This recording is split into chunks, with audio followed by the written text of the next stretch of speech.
Video like जरूर कर लीजिए और ऐसे वीडियो लगातार फ्री में पाने के लिए चैनल को तुरंत सब्सक्राइब कर लीजिए और बेल आइकन को जरूर टैप कर लीजिए ताकि आगे भी सारे वीडियो आपको मिलते रहे। यूट्यूब में फॉलो करते हैं तो प्लीज ये वाला फ्री टेलीग्राम चैनल जरूर ज्वाइन कर लीजिएगा। सारे नोटिफिकेशन सारे अपडेट यहीं पे आते हैं, ध्यान रखिए। तो दोस्तों ज्योग्राफी की एक और वीडियो में आप सबका स्वागत है। मोस्ट एक्सपेक्टेड क्वेश्चंस कर रहे हैं ज्योग्राफी के, आपके जो आरओ या आरओ री एग्जाम में देखने को मिलेंगे और साथ में ये आपका यूपी पीसीएस के लिए भी बराबर से इंपॉर्टेंट है। ठीक है, पुरानी वीडियोस देख लेना, 280 क्वेश्चन कर चुके हैं। ठीक है, और 280 में बहुत सारे क्वेश्चंस इंपॉर्टेंट हैं अभी तक और 281 वाले से हमें स्टार्ट करना है। तो चलिए वीडियो स्टार्ट करते हैं, लेकिन उसके पहले अगर आपने अभी तक आरओ या आरओ की टेस्ट सीरीज या सिलेक्शन मटेरियल हमारा नहीं पढ़ा है तो एक बार उसको आप ले सकते हो। टेस्ट सीरीज भी सिलेक्शन मटेरियल भी इन नंबर्स पे कॉल करके। ठीक है, अब देखो 281 वाला देखते हैं क्या बोला जा रहा है। इवेंट हॉराइजन निम्नलिखित में से किससे संबंधित है? Event horizon is related to which of the following. तो भैया देखो ये रिलेटेड है आपके ब्लैक होल से। अब आपको कि ब्लैक होल क्या होता है, भैया हमारे धरती के ऊपर जितना भी आपका स्पेस है ना, यहाँ पर आपको देखने को मिलेगा ब्लैक होल। ठीक है, हमारी गैलेक्सी में भी है, मिल्की वे जो गैलेक्सी है उसमें भी ब्लैक होल है आपका एक छोटी सी जगह पे। और ब्लैक होल की खासियत यहाँ पे ये जो ग्रेविटी है ना, गुरुत्वाकर्षण, ये बहुत ज्यादा होती है वहां पे ब्लैक होल में। तो जो लाइट होती है ना, रोशनी, उसको भी वो अपना कैप्चर कर लेता है, वो भी वहां से बच नहीं पाती है। ठीक है, ठीक, अगला क्वेश्चन देखो। ओशिनिया महाद्वीप को कितने भागों में विभाजित किया जाता है? Into how many parts is the continent of Oceania divided. ठीक है, अब देखो जो ओशिनिया है ना, ये आपका टोटल डिवाइडेड है 4 पार्ट्स में। कहां पर है? अब आपको ये ओशिनिया कहां पर है, तो भाई देखो ऑस्ट्रेलिया है ना, ऑस्ट्रेलिया के आसपास वाले रीजन को हम लोग ओशिनिया बोलते हैं। अब ओशिनिया का अगर मैप देखोगे तो टोटल यहाँ पे 4 क्षेत्र आपको देखने को मिलेंगे। कौन कौन से? मतलब 4, देखो बहुत सारे आइलैंड्स हैं, उसमें क्या करा है ना हम लोगों ने, हर जो आइलैंड्स का ग्रुप है उसको एक नाम दे दिया गया और वो एक पार्ट बोला जाता है। कुल मिला के बात ये आपका ओशिनिया 4 पार्ट्स में डिवाइडेड है। कौन कौन सा, बस इसको याद रखो।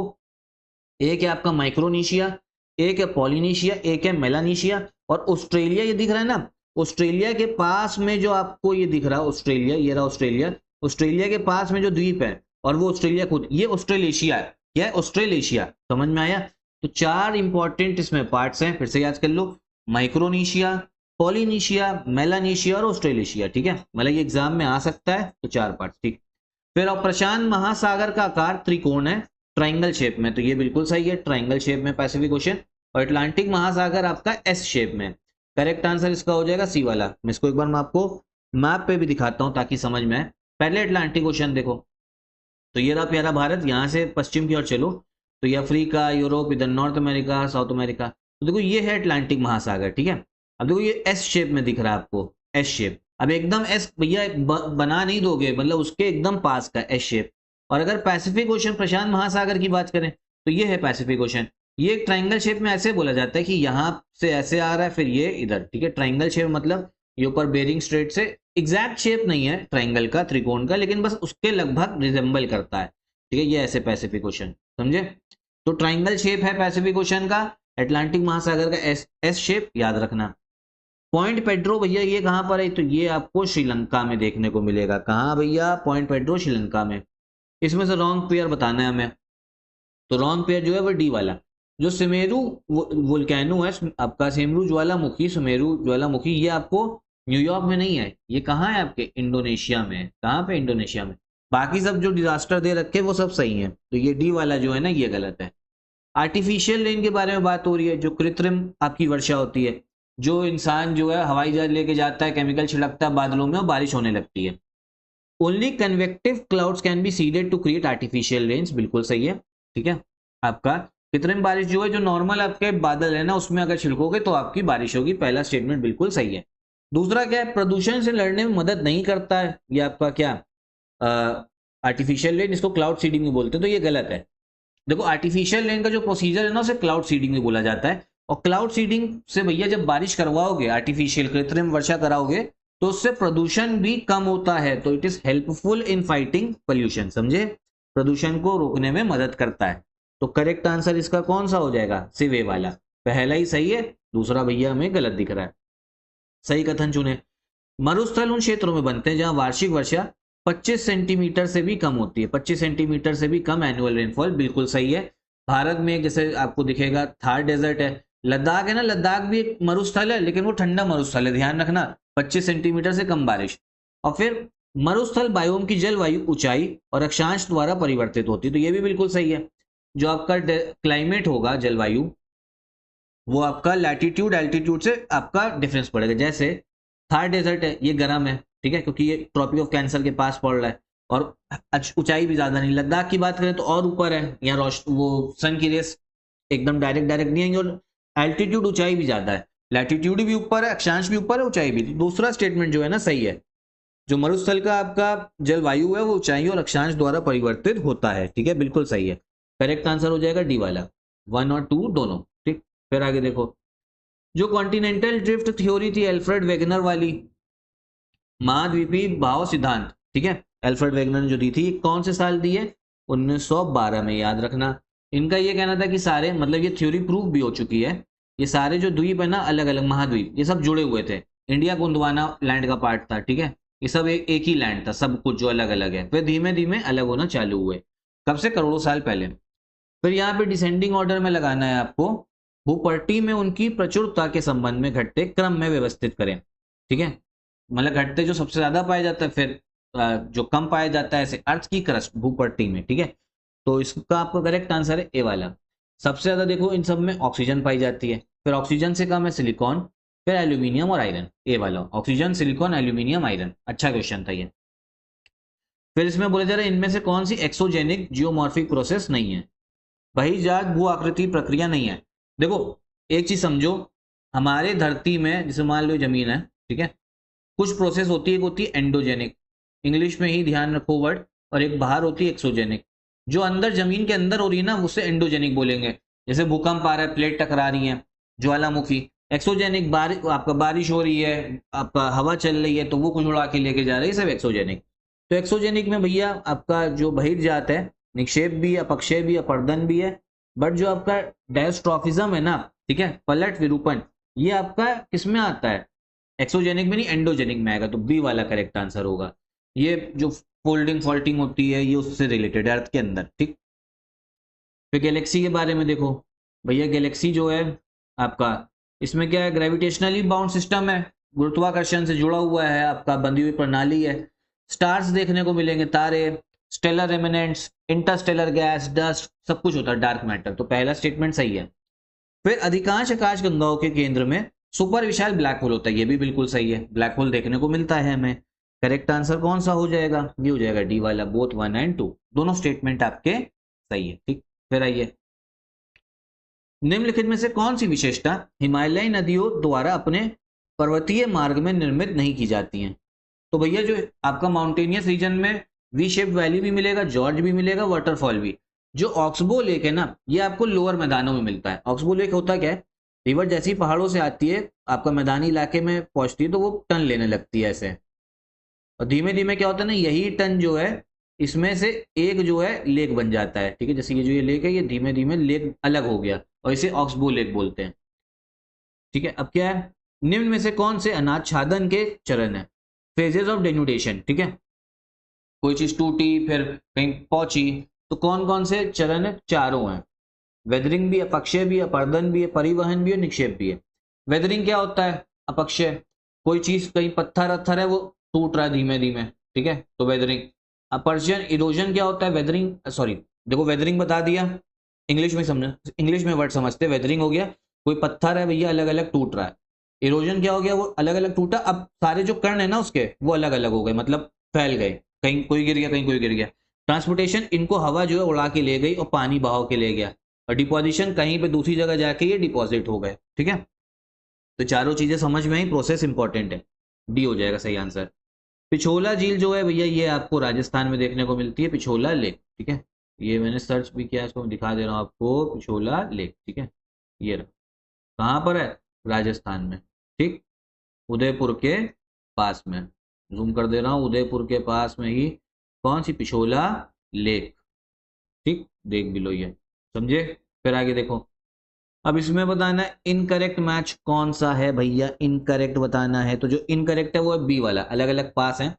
जो इमिसला पास है ना, अरुणाचल प्रदेश में नहीं है, ये है आपके लद्दाख में, बाकी सब सही है। सेला अरुणाचल प्रदेश में, चांगला लद्दाख, और फिर ट्रेल्स दर्रा पास ये उत्तराखंड में, देख भी सकते हो। अगर इमिसला की बात करूंगा मैं आपसे, देखो ये आपको हिमशला दिखेगा, कहाँ, लद्दाख में ही दिख रहा है, ठीक है। फिर आगे आओ, रेगुर सॉइल जिसको ब्लैक सॉइल भी बोलते हैं, उसके बारे में, कॉटन उगाई जाती है सबसे ज्यादा। देखो ये आपका क्लेई भी होता है, डीप इम्परमिएबल भी होता है, पहला स्टेटमेंट बिल्कुल सही है, ठीक है। मृतिका गहरी और अप्रवेशीय, मतलब इम्परमिएबल मतलब होता है पानी फ्लो नहीं कर सकता इसके थ्रू, गहरा है, और क्लेई, ठीक है। फिर उसके बाद में ये चूने, लोहा, फिर आपका मैग्नीशियम, एल्यूमिनियम में समृद्ध होता है, रिच होता है। दोनों स्टेटमेंट बिल्कुल सही है, करेक्ट आंसर हो जाएगा डी वाला, ठीक है। इसमें सबसे अच्छा क्या उगता है, कॉटन उगती है आपकी। बन्नी ग्रासलैंड, बन्नी घास के मैदानी कहाँ पर है, ये गुजरात में देखने को मिलेंगे, ये याद कर लेना। फिर क्या है, Mount Nyiragongo is an active volcano, कहाँ पे, माउंट न्यारागोंगो, न्यारागोंगो, ठीक है, न्यारागोंगो बोलोगे। ये है डेमोक्रेटिक रिपब्लिक ऑफ कॉन्गो में पड़ता है, ठीक है। सी वाला जो है करेक्ट आंसर हो जाएगा। कौन सा डेमोक्रेटिक रिपब्लिक ऑफ कॉन्गो, जो देश अफ्रीका का दिखा दे रहा हूं मैं आपको, ठीक, अफ्रीका चलना पड़ेगा, तो ये रहा अफ्रीका, और यहाँ पर है डेमोक्रेटिक रिपब्लिक ऑफ कॉन्गो, ठीक है, ये रहा, समझे। फिर आगे आओ, कैनरी द्वीप का कुम्ब्रे विजय ज्वालामुखी किस महासागर में है, ठीक है, तो ये अटलांटिक ओशन में दिखेगा हमें। जो कैनरी द्वीप है ना, ये कहां पर है, ये अटलांटिक ओशन में आते हैं, और स्पेन का हिस्सा है, किसके, स्पेन का हिस्सा है, दिखा दे रहा हूं मैं मैप में आपको। तो अटलांटिक ओशन यही है जो एस शेप बताया, और यहीं पर जो है हम लोगों को कैनरी आइलैंड जो है देखने को मिलते हैं। इसको भी सर्च करा था, एक बार देख ले रहे, ये रहे कैनरी आइलैंड, ठीक, कैनरी, कैनरियास लिखा है ना, तो स्पेन भाषा में लिखा है, कैनरी का आइलैंड है अफ्रीका के पास, लेकिन है स्पेन के, ठीक है, स्पेन। देखो ये वर्ल्ड ज्योग्राफी चल रही है, उसमें सारे देश याद करवाए हैं, स्पेन ये रहा, ठीक। माउंट सुमेरु और माउंट मेरापी, ये कहाँ के वोल्केनो है, तो ये है भैया आपके इंडोनेशिया के, कहाँ, इंडोनेशिया भी बताया था। फिर आओ, माउंट आसो लार्जेस्ट एक्टिव वोल्केनो है जापान में, माउंट एसो, एसो जापान का सबसे बड़ा सक्रिय ज्वालामुखी, एसो बिल्कुल सही है।